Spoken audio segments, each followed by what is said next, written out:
I don't know much about the LA riots. I just know much about Rodney King, and that's only because we converse with friends, And they'll bring up the subject kind of like on a laughing matter, saying, "Oh, he got beat down," everybody starts laughing. But I mean, other than that, I don't know anything like factual about the LA riots. I think there was like some problems between black people and Korean people, from what I heard, but I'm not sure about it. And then like a lot of people got mad for something, but basically I have no idea what it is. I just heard about it, and that's the year I was born, so nah. Well, I know it was set off by the Rodney King beating, and it was an explosion of bent-up racial tension that had existed for many years. And I disagree with the methods of the riots itself, but it was a lot of people used it as a means to channel their frustration.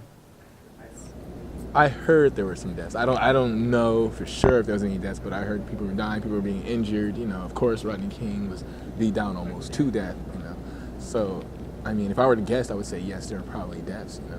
Back during the LA riots and the LA Uprising, my uncle was a EMT, and he was taking a just a civilian back to the hospital as he was wounded during the riots.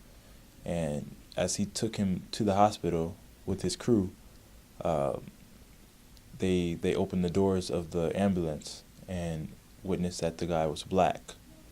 So the fact that he was an African American, the hospital members had sent them away and told them that they had to enter a county hospital and that he was not accepted there.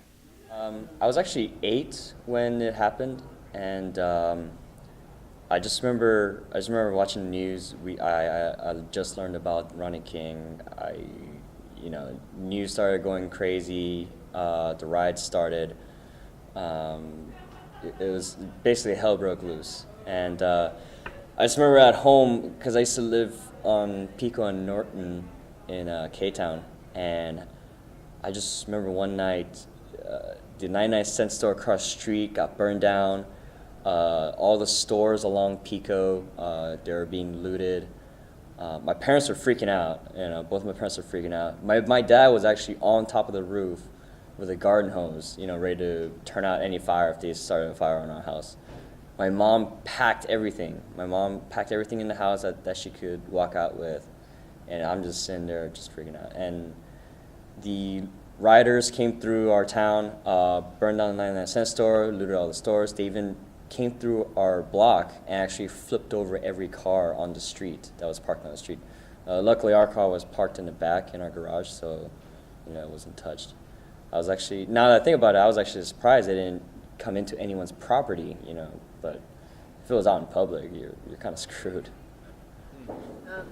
That sort of looting that took place over several days during the riot was not indicative of the racial tension. That was criminals taking advantage of a situation, and as a result, the riots were significantly more destructive than they should have been. But I even remember hearing the story that my brother told me once that that there was a car, there was this guy, that there was these folks passing by in a car, and that they just handed him some shoes. That they had just stolen. So so I think it's just interesting stories like those, like how, they probably might have looted maybe like in the area where the actual the greater riot was happening, but they did come back down to towards the southeast also, so. But I think that just kind of goes to show also how, in that area of Los Angeles, how the riots weren't necessarily just like a riot for the sake of a riot. It reflected like the community need, because I think it really highlighted the poverty that was in the Southeast LA area at the time. So I think that's one way. I think we like to stigmatize it and just kind of look at it as a simple uprising. But if you look at the things that were stolen, and we're talking about food, we're talking about clothing. These are necessities that people need to survive. People weren't going out, stealing like diamond necklaces and jewelry and stuff like that.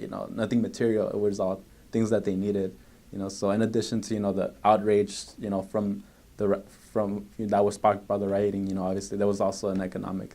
I think, that I think usually we don't hear a lot about the economic part, because unfortunately that doesn't get out as much because it's not. I guess it doesn't catch folks' attention or whatever for whatever reason.